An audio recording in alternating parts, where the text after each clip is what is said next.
Lois Champelli, trustee. No absences. Trustee Okay, so moving to Fraser. the agenda, we are going to hear a presentation before delegation. And in accordance with policy 14. Okay, so moving to the agenda, we are going to hear a presentation before delegation. Jesse Gresley-Jones, our Executive Director of Facilities, in accordance with policy 14, which is our school closure policy, for the proposed closure of Sir Guy Carleton Jesse Gresley-Jones, our Executive Director of Facilities, present on behalf of the board the rationale for the proposed closure of Sir Guy Carleton Elementary. Jesse, the floor is yours. Sir Guy Carleton Elementary is located at the intersection of Kingsway and Joyce Street.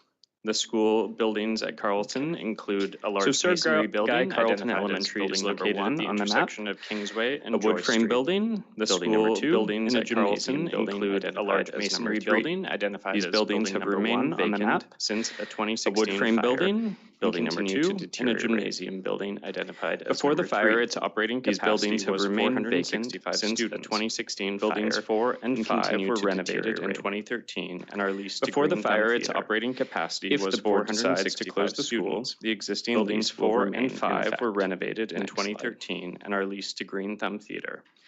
If the board decides to close the school, as noted in 2016, there was an extensive fire at Carleton which caused damage and additionally water damage resulting from as noted in 2016 there was an extensive fire at Carleton which Carleton students moved to nearby schools. Additionally, water damage resulting from were offered a spot at Cunningham, but some chose to apply to other Carleton students moved to nearby schools. Between 2017 all Carleton students were offered attempts by the district to secure funding for restoration and seismic upgrade.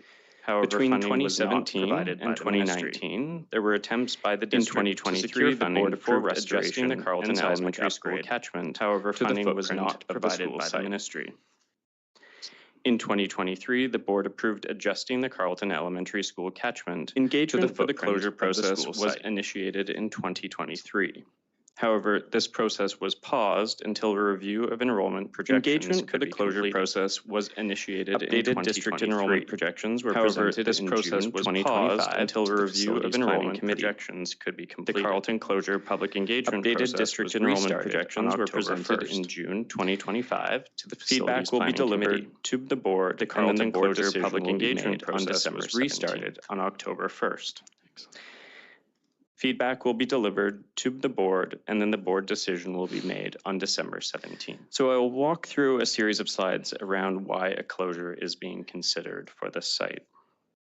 So fire caused significant damage, a series of slides putting out around why, as mentioned, caused additional water damage.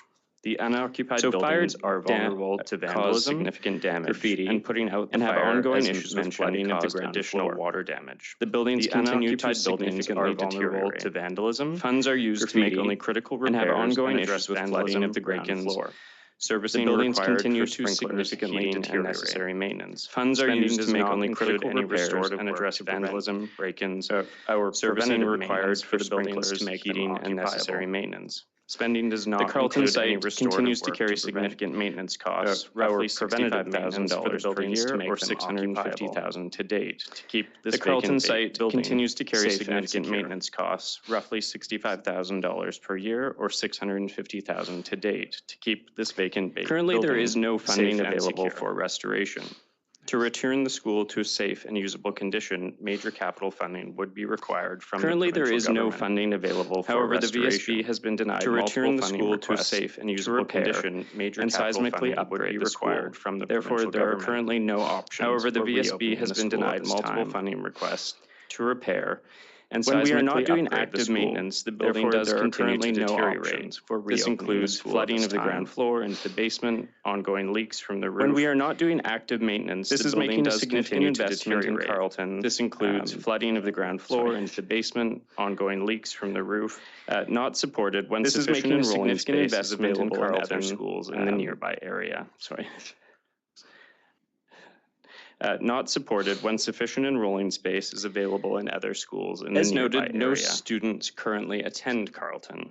On January 30th, 2023, the board approved adjusting the Carleton Elementary School catchment to the footprint of the school site. Currently Students who previously attended on January 30th, 2023, the board approved adjusting the Carleton Elementary School catchment. Families in the former Carleton catchment are now all students who previously attended Carleton are now attending or have graduated from secondary school.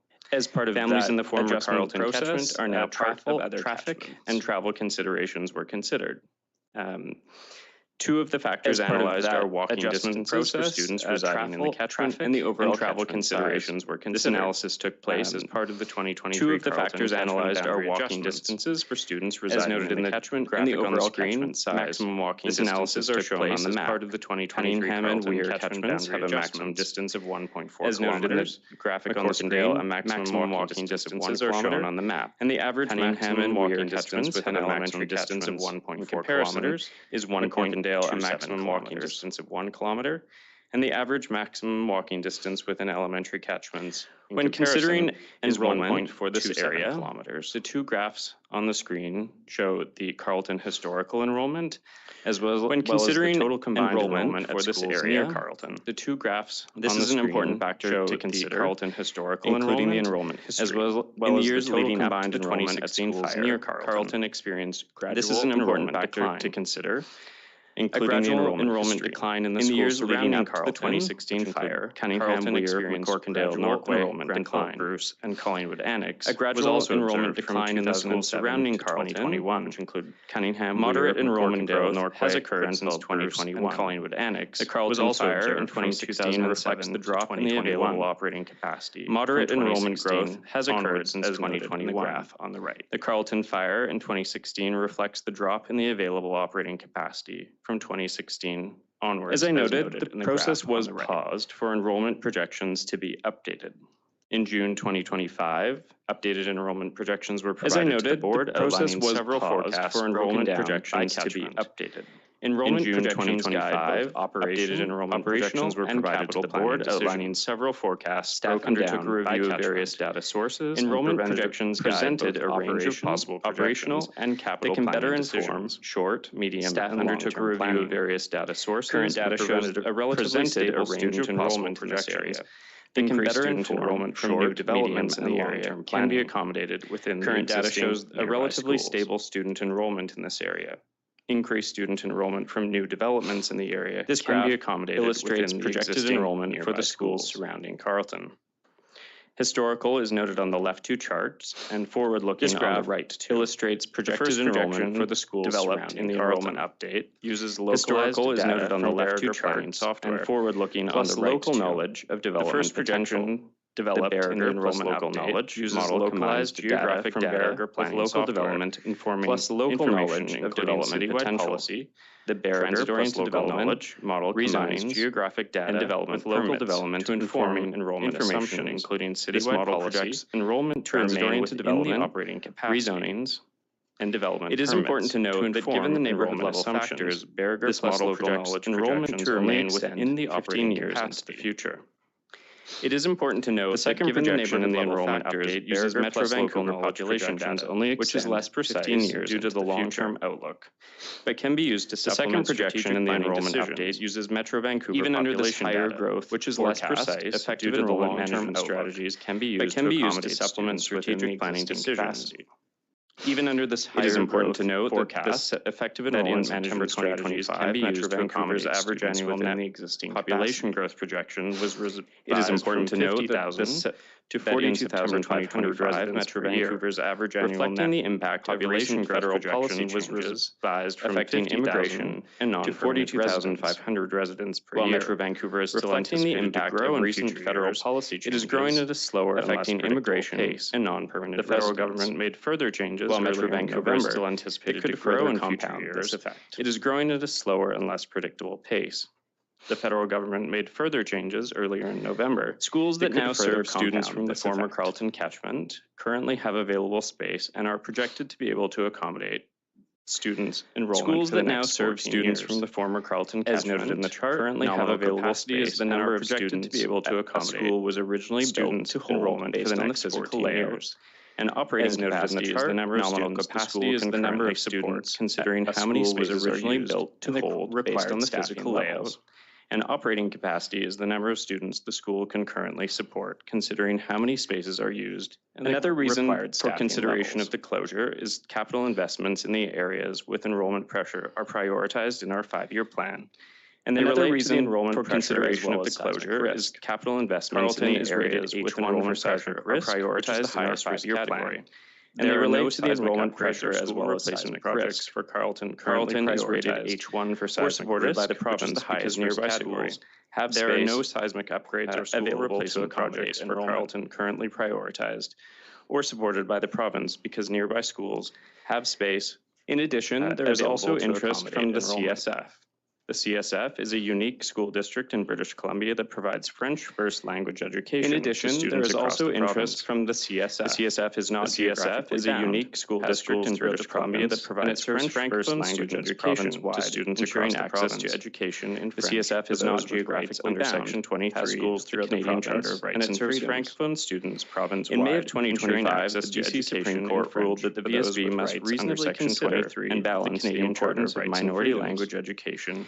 In May of 2025, the BC Supreme Court ruled that the VSB must reasonably consider and balance in January 2024, the CSF made a request to the VSB underpinning to acquire the Carleton School of the Charter. The CSF identified in January 2024, the CSF made a request to the VSB to acquire the Carleton School site. It is important to note that no decision has been made about the school using the school site and before the board can consider the sale or lease rights holders in the area of the site. It is important to note that no decision has been made about the school closure.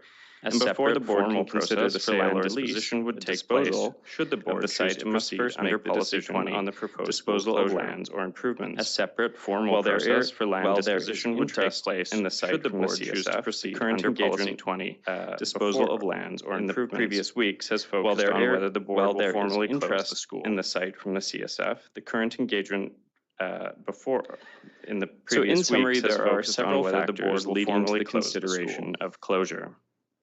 As the VSB does not have the funds to restore Carleton Elementary, in summary, there are several factors leading to the consideration of closure. There are currently no options. As the VSB does not have the funds to restore Carleton Elementary, as mentioned earlier, provincial government has not are being spent to restore it. There are currently no options for reopening the school. These funds could be directed towards, as mentioned earlier, operating funds are being spent annually to keep the school buildings secure and safe. Thank you, Jesse. These funds could be directed towards supporting students and schools I appreciate in active that use. quick presentation, and we will go now to hearing from those members of the public who have come in today. Thank you, everyone, for being here.